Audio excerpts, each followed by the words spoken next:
जब बुढा-बुढीको बिचमा यो दोस्रो व्यक्ति आउँछ नि, बुढाको सबैभन्दा ठुलो दुश्मन बुढी र बुढीको सबैभन्दा ठुलो दुश्मन बुढा हुन्छ क्या। जब यो दोस्रो व्यक्तिको प्रवेश गर्ने बित्तिकै के किन यस्तो हुन्छ?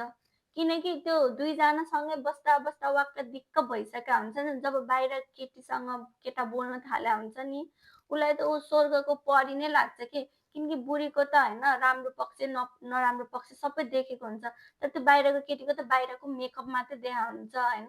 अब बाहिर त भेटमा त के हुन्छ सबैले आफ्नो आफ्नो राम्रो मात्रै देखा हुन्छ नि, नराम्रो त देखेकै हुँदैन नि। अनि उसलाई घरको बुढी किन मन पर्नु? उसलाई त्यो बाहिरकै केटी मनपर्छ।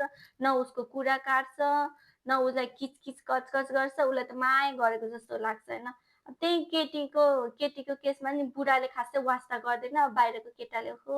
कति राम्री छौ, कस्तो है तिमीलाई पाएको भए म कति लकी हुन्थेँ, अब के गर्ने यो जुनीमा भएन" भने यस्तै गरेर माया देखाइदिन्छन्। केटीको मन त पग्लिनै हाल्छ।